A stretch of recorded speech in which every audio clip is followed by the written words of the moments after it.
Just one more thing I want to do. Play a little game. I mentioned to you in the opening monologue of the first hour, about an hour ago, that our good friend and colleague, Brit Hume at Fox News, thinks I went a little overboard in comparing the Democrats and the Iranians in terms of their vitriolic comments about President Trump and our action against General Solimani. It happened last night. Shannon Bream was doing her Fox News at Night with Shannon Bream show. And she had on the Fox News Channel senior political analyst. Do I need a title like this?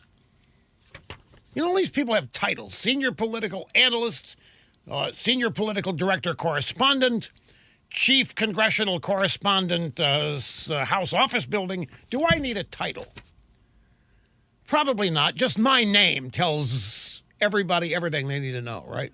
I don't need a title. Anyway, these guys all have titles. Well, Trump is the de facto head of the Republican Party. This is Trump's party. I might have been at one point the titular head. But Trump, no. This is Trump's party. Look. One of the reasons there are titles, I must be honest, one of the reasons there are titles is that's how people get raises. That is how corporations categorize pay scales. Well, you can sit in there and laugh all you want, but every corporate demon that is listening to me knows full well what I'm talking about. You've got the senior vice president, area vice president, senior vice president of vice presidents. You've got, depending on how large the corporation is, an interminable number of titles. And getting a new title, i.e. promotion, is one of the ways they categorize compensation and pay raises. So let's see, Brit Hume here is senior political analyst. That means some people are not senior. There's just regular political analysts. There's inferior political analysts. There is trainee political analyst. Intern political, but Brit Hume is senior political analyst at Fox News. And Shannon Bream asked him about the death of the Quds Force commander Qasem Soleimani. To set things up, she introduced and played a clip of me from yesterday's program. I want to play a little bit of Rush Limbaugh today, talking about the reaction from the left in a number of quarters to the death of Qasem Soleimani, who is unmistakably responsible for the deaths of hundreds, if not thousands of Americans, thousands of other people of all ethnicities and backgrounds, but including, yes, American lives. Here's what Rush Limbaugh said today in talking with the president about reaction. In the past 2 or 3 days since the attack on Soleimani, you literally have the Democrat Party and elements of that party openly supporting Iran, an enemy of the United States, openly supporting the terrorist actions of that country. And this is a country that beheads homosexuals and transgenders and has no human rights for the very constituency the Democrat Party claims to represent. I don't know what's arguable about that. I mean, the Democrat... All of these little millennials and these AOC types, they do think that Iran is superior. I've got a story right here. Ocasio-Cortez accuses monster Trump of engaging in war crimes over Iran threats. You know, Trump has threatened to hit their cultural sites. They don't have any cultural sites. Cultural sites are military installations. We already got rid of their cultural sites. It happened a long time ago. I'm half jesting here, but the point is that here you've got Alexandria Ocasio-Cortez accusing Trump of being a monster for engaging in war crimes in Iran. Another headline, AOC likes tweet from Russian state media claiming Iran doesn't target civilians. You know, so our good buddies, the Russians, are out tweeting that, I don't know what Trump's talking about, Iran does not target civilians.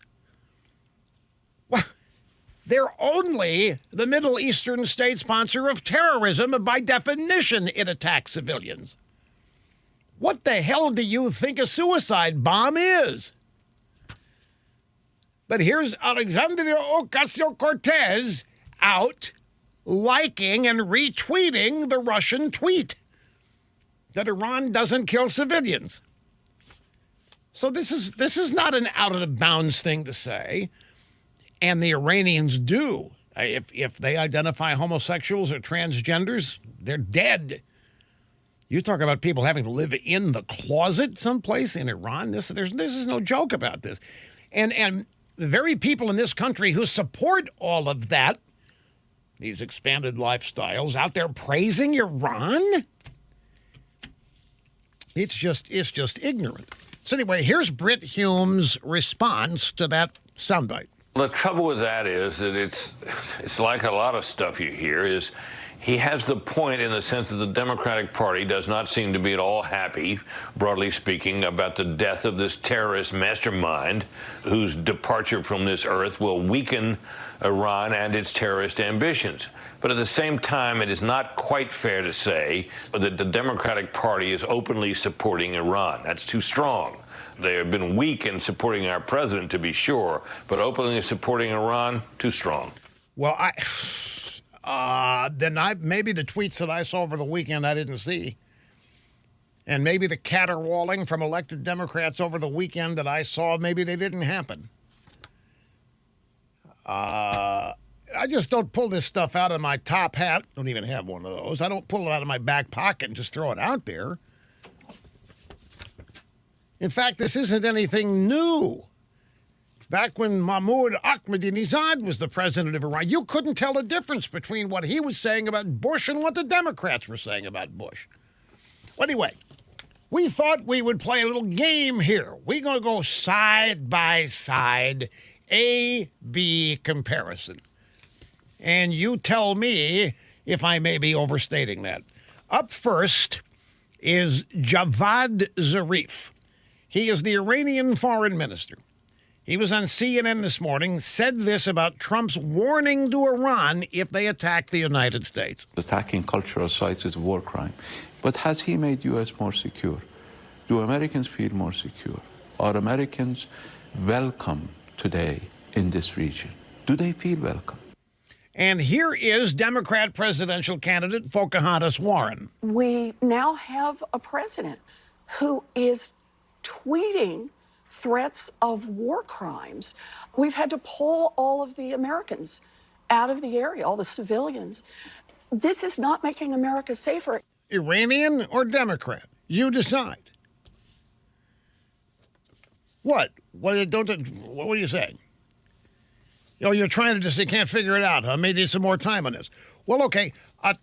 Here is Javad Zarif. Attacking cultural sites is a war crime, but it's made the U.S. more secure. I don't think so. Do the Americans feel more secure? Are Americans welcome today in this region? Do they feel? When I went on my troop visit to Afghanistan, I flew over, landed in Dubai, spent a couple of days there recalibrating time zones and all that, and got on a UN plane and could not fly over Iran. Now, this is back in the early 2000s. We could not fly over Iran because they were threatening to shoot down anything that wasn't theirs. Feel safe in the region. Nobody going to Afghanistan in ways I had to get there. We had to fly around Iran, up through Pakistan, other places to get it. It added hours to the trip. Feel secure in the region. Okay, so Pocahontas, we now have a president who is tweeting threats of war crimes. That's exactly what the Iranians. Let's do another one. Here's Bernie Sanders last night on CNN. Anderson Cooper questioned Senator Chris Murphy of Connecticut tweeted that targeting cultural sites is what terrorists do. Do you agree with it? It is a war crime. And to be learning from the Taliban about destroying cultural sites is unbelievable. And the idea of spending trillions of dollars more on an endless war in Iran is, to me, just beyond comprehension. Okay, here's another soundbite. Is this a Democrat or is this an Iranian? He is prepared to commit war crimes. He has killed people of this region. He has spent $1 trillion. He said that the U.S. had wasted $7 trillion in our region. He has added another $1 trillion. Is the United States more secure today because of that? So who is that? Is that a Democrat or is that an... No, you're wrong. It's not a Democrat, although it may as well be. That, again, is Javad Zarif. He is the Iranian foreign minister. Crazy Bernie, it's a war crime to be learning from the Taliban about destroying cultural sites. Unbelievable. The idea of spending trillions of dollars more on an endless war in Iran is beyond comprehension. Here comes the Iranian. He is prepared to commit war crimes. He has killed people in this region. He has spent $1 trillion. He said he would just have wasted $7 trillion on our region. He has added another trillion. You said more secure today because of that. You can't tell the difference here other than the accents. I mean, nobody would ever confuse Crazy Bernie from being from Tehran. And one more. Here is Pencil Neck on December 18th on the floor of the House during debate on the articles of impeachment. When Donald J. Trump was sworn in on January 20th, 2017, he repeated these words: I do solemnly swear that I will faithfully execute the office of the President of the United States and will, to the best of my ability, preserve, protect, and defend the Constitution of the United States. Has he lived up to that sacred obligation? Has he honored his oath of office? Has he preserved, protected, and defended the Constitution of the United States? The uncontested evidence provides the simple yet tragic answer: he has not. In America, no one is above the law. The uncontested evidence. There isn't any evidence. There never has been any evidence for any allegation these people have mounted. At any rate, so that's Adam Schiff. And here now is the next voice. Tell me, is this an Iranian or is this a Democrat? We are law-abiding people. We're not lawless like President Trump. He is destroying the U.S. Constitution. He is destroying the U.S. political process. He is destroying the rule of law in the United States. You tell me. That again is the Iranian foreign minister, Zavi Zaref, or whatever.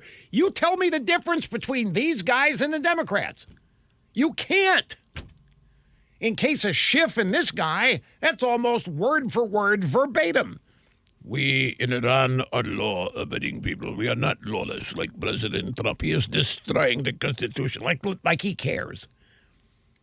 He is destroying the U.S. political process. He is destroying the rule of law in the United States. Exactly what Schiff and his cronies are out saying. Isn't any difference? And it's not a stretch to claim that the Democrats sound like an echo chamber of the Iranians, and it's not new. Here, one more before we go to the break. This is kind of unreal.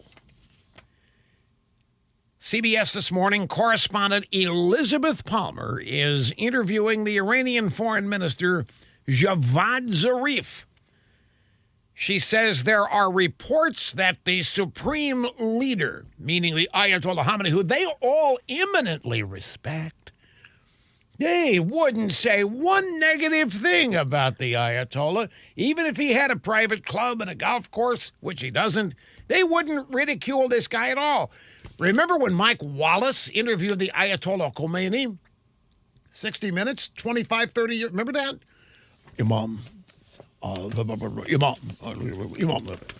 Most respectful thing you've ever seen. Nobody in the U.S. interviews Trump this way. Anyway, here's the question from Elizabeth Palmer. There are reports that the supreme leader has ordered that any revenge attacks should be proportional and carried out by Iranian forces. We are a law-abiding nation. When we take action, That's right. It won't be disproportionate, unlike what President Trump has said. There has been the killing of several Iranian citizens and several top-ranking, high-ranking Iranian military officers. That is what we will do, and we will do it not in a cowardly way, but in a clear and proportionate way. When? As we choose. She's wanting him to do it. She's sitting there, she's wearing the hijab, or the hijab. What is she wearing? The hijab. He's wearing the hijab. Imam, when are you going to hit Americans? When? When is it going to happen? We want to be there when you hit them. Don't tell me that it is overboard to compare the Democrats and the Iranian rhetoric. Let's see. All right, grab one more. We have time for one more before we go to the break. State Department today, Pompeo had a press conference, Secretary of State, and he mocked, this claim here that the Iranians have made, that General Soleimani was on a peace mission. That's what he was on a peace mission, having just orchestrated the bombing of the U.S. Embassy in Baghdad. So a reporter said Iran's foreign minister granted an interview saying that Soleimani was on a diplomatic visit to Iraq, that the U.S. strike to take him out was state terrorism, that President Trump is prepared to commit war crimes, that Iranians are enraged. What's your reaction to this? His first statement that is Soleimani was traveling to Baghdad on a diplomatic mission. Anybody here believe that? Is there any history that would indicate that it was remotely possible that this kind gentleman, this diplomat of great order, Qasem Soleimani, had traveled to Baghdad for the idea of conducting a peace mission? I made you reporters laugh this morning. That's fantastic. Yeah, we know that wasn't true. I made you reporters laugh. That's fantastic. We know that wasn't true.